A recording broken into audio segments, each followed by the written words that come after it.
और अब बात करेंगे महाराष्ट्र नवनिर्माण सेना के मुखिया राज ठाकरे की, जिनके निशाने पर इन दिनों चुनाव आयोग है। आपको बता दें कि महाराष्ट्र में होने वाले निकाय चुनाव को लेकर सियासी घमासान शुरू हो गया है और तमाम राजनीतिक दल अपनी अपनी चुनावी तैयारियों में जुटे हुए हैं। राज ठाकरे उद्धव ठाकरे के साथ मिलकर चुनाव लड़ने की प्लानिंग में है, लिहाजा विपक्ष की तरह उनके निशाने पर सरकार और चुनाव आयोग है। दरअसल राहुल गांधी के बाद बीते दिनों आदित्य ठाकरे ने फर्जी वोटरों को लेकर खुलासा किया था। आपको बता दें कि राज ठाकरे ने आरोप लगाया है कि आयोग ने मतदाता सूची में गड़बड़ी की है। आयोग का पर्दाफाश करने के लिए ठाकरे ने 1 नवंबर को विपक्षी पार्टियों के साथ मिलकर सत्याचा मोर्चा निकालने का फैसला भी किया है। वहीं राज ठाकरे गुरुवार को खुद मतदाता सूची में गड़बड़ी और हेरफेर को लेकर एक बड़ा खुलासा करने वाले हैं। यानी शिवसेना यूबीटी के बाद अब महाराष्ट्र नवनिर्माण सेना भी अपने प्रेजेंटेशन के साथ मैदान में उतरने वाली है।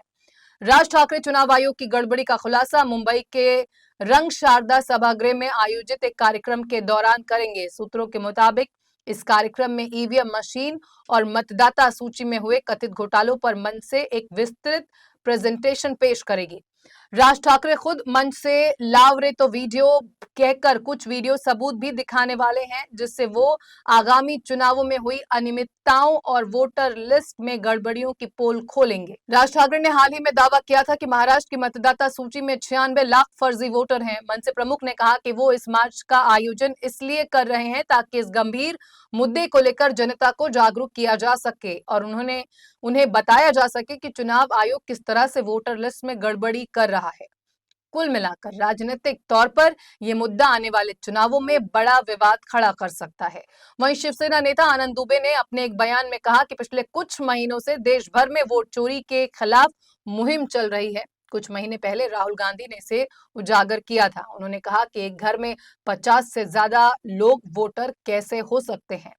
दुबे ने कहा कि इसका मतलब है कि मतदाता सूची में गड़बड़ियां हुई हैं। वहीं आदित्य ठाकरे का कहना है कि अगर इस पर ध्यान नहीं दिया गया तो ये गड़बड़ियां और बढ़ेंगी। क्यों न करें।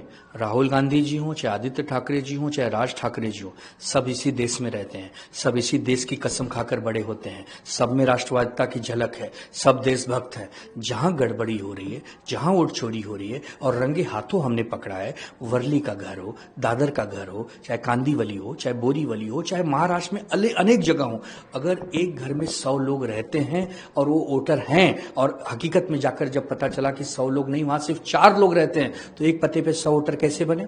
एक मुंह के 10 वोटर कैसे बन गए? एक ही घर में अगर 500 साल का कोई आदमी है तो कोई क्यों मानेगा? क्या डायनासोर के हम लोग वंशज हैं क्या सिखा रहे हो? किसको बरगला रहे हो? तो राज ठाकरे जी भी कल मुंबई में खुद प्रेजेंटेशन देने वाले हैं। आदित्य जी कल दे चुके हैं, राहुल गांधी जी पिछले कई महीनों से दे रहे हैं। आने वाले समय में गली गली में आप देखेंगे, जैसे जब मैच आता है, भारत किसी बड़े मैच खेलता है, जब ओलंपिक का हो, चाहे क्रिकेट का, चाहे फुटबॉल का, लोग उसको देखते हैं, वैसे जगह जगह स्क्रीन लगेंगे और लोग अपने अपने एरिया में खड़े होकर चुनाव आयोग और भारतीय जनता पार्टी की पोल खोलेंगे और उस पर नारे भी लग रहे हैं कि वोट चोर गद्दी छोड़। वोट चोरों, तुम बच नहीं सकते हो, तुम धांधली करोगे तो तुम्हारा सुपड़ा साफ होगा।